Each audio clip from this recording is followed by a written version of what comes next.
All right. Well, let's hear it. What's the first contention? All right. Contention number one is that the doctrine that humans occasionally possess libertarian freedom is supported by the biblical data.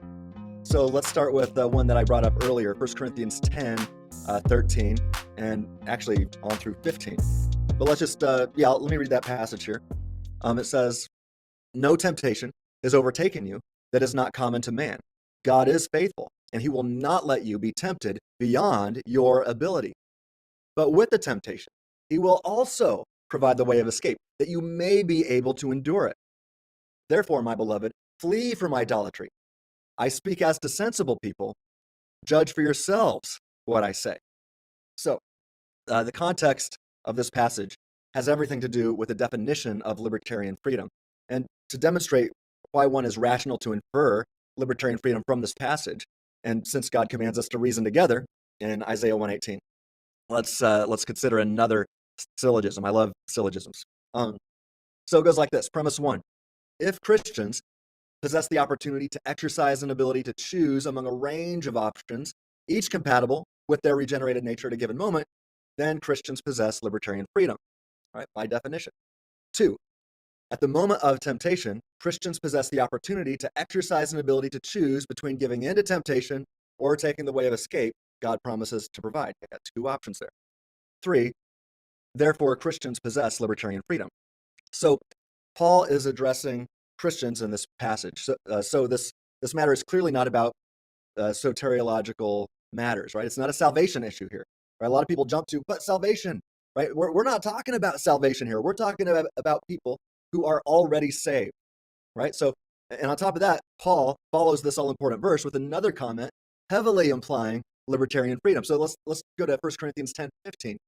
He says, "I speak as to sensible people. Judge for yourselves what I say." So think about this. If something or someone other than you determines all of your judgments, then you cannot judge for yourself on any matter. So if how I guide my thinking is ultimately determined by and under the control of something or someone else, then I do not have the control condition required for rational responsibility. So someone else is driving that ship, steering that ship. I'm just a passive passenger along for the ride, waiting to see what something or someone else, how they steer the ship.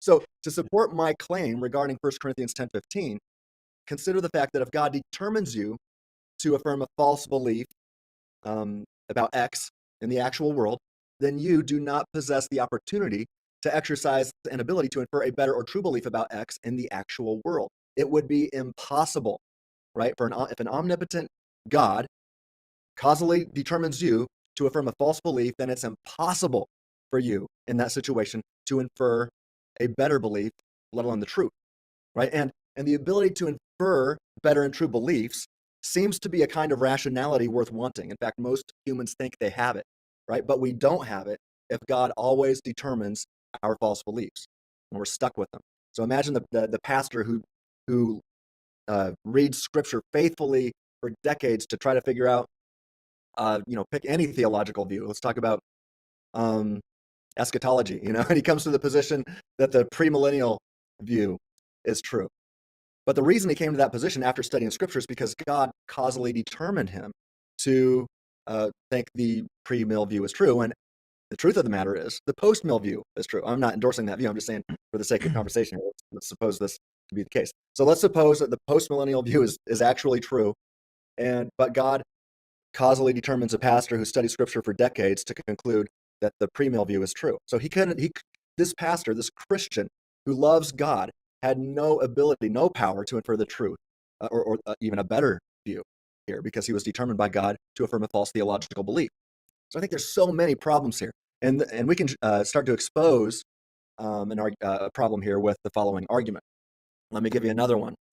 Premise one: if exhaustive divine determinism, ed, is true, then God causally determines all humans to infer and affirm some false theological beliefs.